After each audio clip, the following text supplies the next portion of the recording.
Charity Farms. My name is Teresa, but you can call me T. Today, we are going to go a little further in why I ordered the beds that I ordered. Last week, you saw how I built them together. This week, you're going to see why I ordered them. As I said, last summer was extremely hot in Arizona. If I'm not mistaken, there was a month straight of 117 degrees Fahrenheit, and I believe it was in July. It was so hot that it actually made my rosemary needles burn.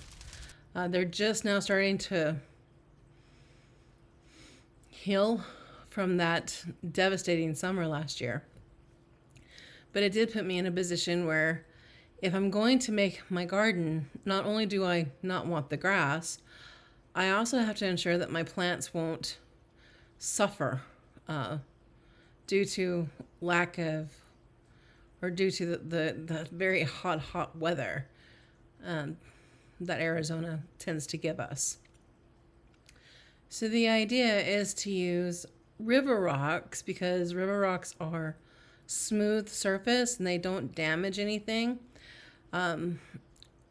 It is recommended that you use river rocks around the exterior part of your raised beds because they keep the soil from eroding when it rains, and it actually pulls in more of the heat that the sun absorbs, which I believe that means it will actually take it away from the soil. Now, granted, these rocks for these beds are going to go inside. They're not going to go around because they're a raised bed. It's hard for me to bend up and down due to the knees and also to the back. So I want to try to make it as easy as I can for me to harvest and enjoy the garden without straining too much of my physical ailments. So the rocks will go inside the bed.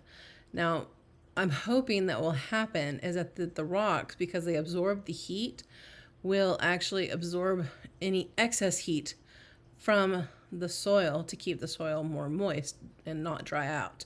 But there's also going to be water in the bed itself, kind of like in a river. So water and heat equal humidity. This should help the soil to stay moist. But I also have to ensure that when we have rain, because Arizona, when we get rain, it's not a simple sprinkle. We get monsoons. We get bombarded with a lot of rain at once. We even have ditches, I forgot what they're called, in our home areas where that's where the river drains, and it will fill up with water easily during monsoons.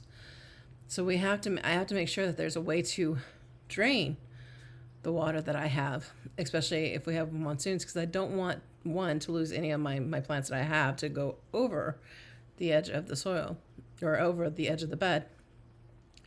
But I also don't want the plants to get root rot because they didn't have a way to get rid of that excess water. Moisture, yes. Excess water, no. So I'm hoping that this works. I've never tried it. I've heard things about this all the time. I hear everything about this, like, hey, try this, and try this. I'm not really sure if it actually works or if people actually talk about how it works. My plan is to bring you along with me. Let's see if it works. Not only are we doing this with the raised beds, we're doing this with the Home Depot buckets, the 5-gallon buckets. You can do that with Lowe's and everything else like that. And that was on another video I showed you with the Ups of Daisies. We're going to try that too, because that actually has moisture as well. And this would be good for people who are more limited in their areas of what they can and can't do. Also with prices. So we'll see where this goes. I hope it works. So here's a video. I hope you enjoy it. I am measuring about 2 to 2.5 inches from the bottom, from the inside up, to drill a hole to drain out the water. I had to do this from the inside because the outside drops lower than the inside base.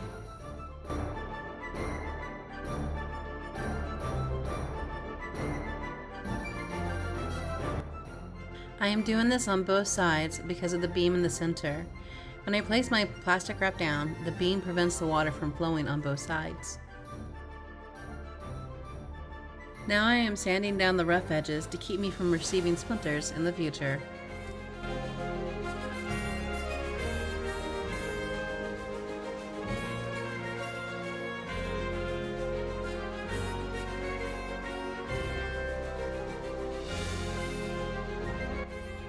I have a plastic roll that is 10 feet by 20 feet that I bought at Lowe's in the paint section. I bought the thickest milliliter due to the plastic will hold water, river rocks, soil, and plants. These beds are 6 feet long and about 2.5 feet wide, which means I only need to measure the width. I need the plastic to cover all sides and the bottom.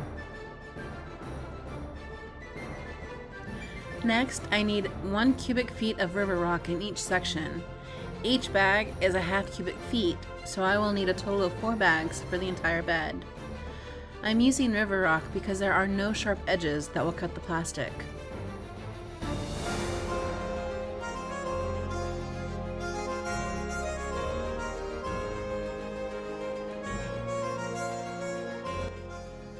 Now I am measuring the 3/4 inch PVC pipe a little shorter than the width of the bed. I will need 2, one for each section. Then I will drill holes in the side of the pipe. The idea is to allow the overflow to drain out. This should keep the plants from receiving root rot.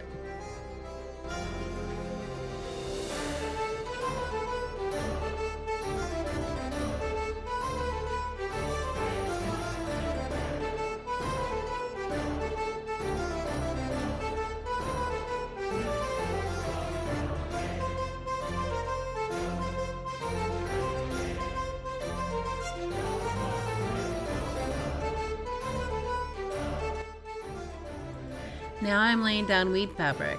This should prevent the water from becoming muddy.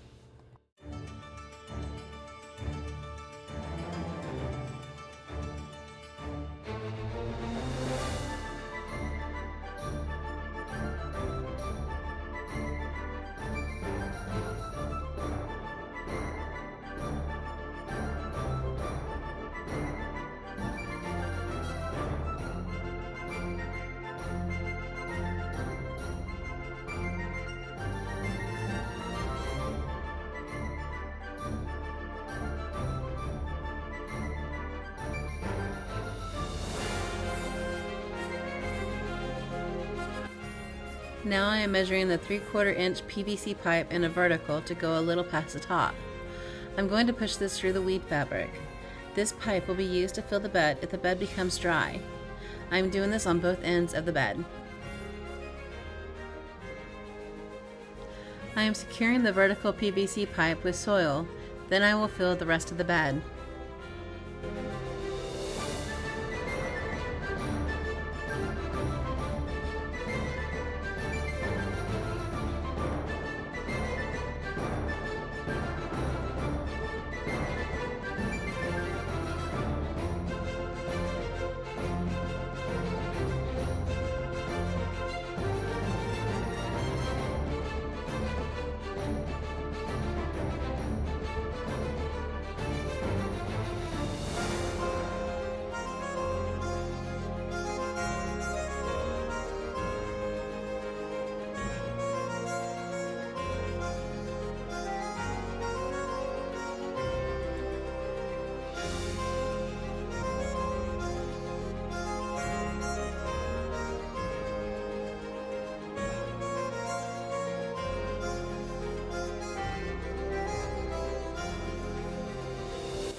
I'm going to do the same exact thing to this bed as well. The idea is to keep the soil from becoming dry, but also allow drainage whenever we receive heavy rain. I know river rock is highly recommended around your garden bed to keep the soil from eroding, but I believe it will do more if it's inside the bed as well. River rocks are also believed to absorb more heat, which I believe this will pull the heat away from the soil to keep it moist. Granted, all of this is only a hypothesis. I'm not sure if it will work or not, but I hope you join me for the Arizona summer to see if it does. And if it does, you can use this for your garden as well.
Once we are done filling up the bed, I will cut off the excess plastic and weave fabric, and this is what it will look like when it is finished. Overall, I believe the beds took me about an hour each, maybe an hour and a half to get done. I do want to give a huge shout out and a big thank you to my husband's brother, my brother-in-law. He's the one that helped me with these two beds, and it was actually, he helped me with more than that. So huge shout out to him. He was very helpful. Thank you so much. So as we're still building the garden, you're going to see a lot more things being built and what's going to end up happening and where things are going to go. But that will be probably in next week's video. I hope you enjoyed this one. I hope you have a blessed week, and God bless you. Until next week. Bye.